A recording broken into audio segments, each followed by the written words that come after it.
आज की कहानी का शीर्षक है मरता क्या ना करता। विजयनगर गांव में विष्णुपोटी नाम के एक गरीब ब्राह्मण रहते थे। उनकी पत्नी भी उनके साथ रहती थी, जिनका नाम लक्ष्मी था। विष्णुपोटी थे तो बहुत गरीब, लेकिन उन्हें दानी कहलाने का शौक था। वे रोज दो एक लोगों को अपने घर खाना खिलाने ले आते। चाहे घर में खाने को पर्याप्त हो या नहीं, दूसरों को खाना खिलाना वे अपना धर्म समझते थे। उनकी पत्नी लक्ष्मी को उनकी यह आदत पसंद नहीं थी, पर वह किसी न किसी तरह घर चलाया करती थी। पड़ोसियों से कभी चावल उधार लाती तो कभी सब्जी। एक दिन उसने सोचा कि इस तरह कब तक काम चलेगा। पड़ोसी भी उससे नाराज होते। उन्हें विश्वास नहीं होता था कि वह सचमुच इतने गरीब हैं, क्योंकि वे रोज मेहमानों को आते और खाते देखते थे। बेचारी की मदद करने वाला कोई नहीं था। कितनी ही बार तो वह कई कई दिनों तक भूखी रह जाती। जब उससे और नहीं सहा गया तो उसने अपने पति से बात करने का फैसला किया। उसने विष्णु से कहा, आप हर रोज किसी न किसी को ले आते हैं। अपने भोजन में से दूसरों को खाना खिलाना अच्छी बात है, पर आपने कभी यह भी पूछा है कि खाना पूरा पड़ेगा या नहीं?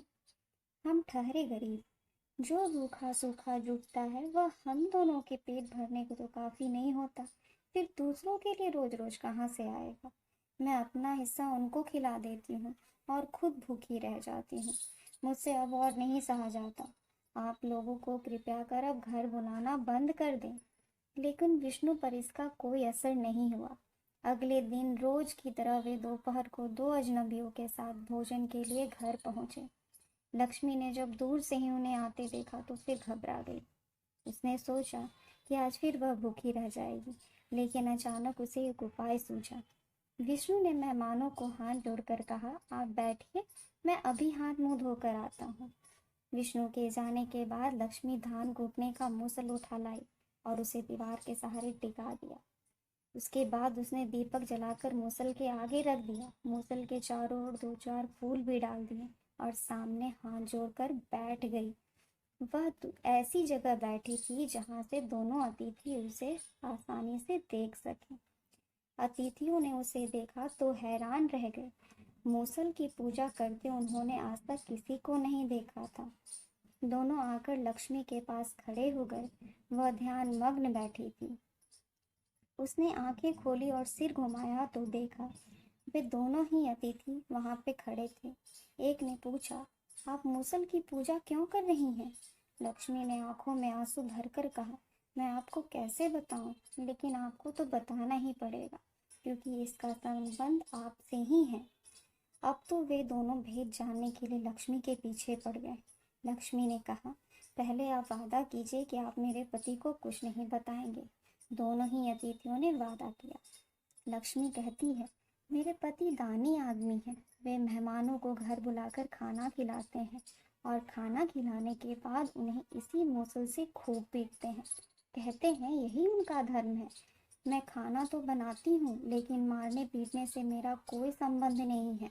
मैं मूसल की पूजा इसलिए करती हूँ कि मुझे पाप न लगे। अब तो अतिथि बहुत चकराए। उन्होंने एक दूसरे की ओर देखा और इशारों ही इशारों में कहा कि यहाँ से चुपचाप चले जाने में ही भलाई है। दोनों पीछे के दरवाजे से निकल भागे। इतने में ही विष्णु पोटी अंदर आते हैं। उसने लक्ष्मी से पूछा कि मेहमान कहाँ चले गए। लक्ष्मी ने दुख से कहा, वे मुझसे यह मूसल मांग रहे थे।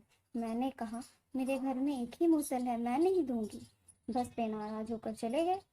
पोटी गुस्से से चिल्लाए, तुमने मेरे मेहमानों का अपमान कर दिया। लाओ मूसल, मैं उन्हें देकर आता हूँ। पत्नी के हाथ से मूसल छीनकर वह अतिथियों के पीछे दौड़े। दोनों ही अतिथि तब तक काफी आगे निकल गए थे। उन्होंने विष्णु पोती को गुस्से में मूसल उठाए पीछे आते देखा तो बोले, वह आ रहा है हमें मारने के लिए। और इतना कहकर दोनों अपनी जान बचाने हेतु और तेजी से भाग गए। विष्णु पोती उन्हें पकड़ नहीं सके और लौट आए। गांव वाले ने मेहमानों के पीछे मूसल उठाते भागते देखा तो चारों ओर यह बात फैला दी कि विष्णु पोती अपने मेहमानों को घर ले जा करके उन्हें मूसल से मारता है। इसके बाद कोई भी व्यक्ति विष्णु और लक्ष्मी के घर जाने को तैयार नहीं होता।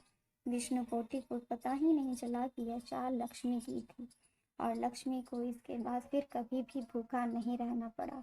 लक्ष्मी ने सूझबूझ का परिचय देते हुए अपनी भूख की तृप्ति को शांत भी किया और अपनी दरिद्रता को खत्म भी किया। अगर ये कहानी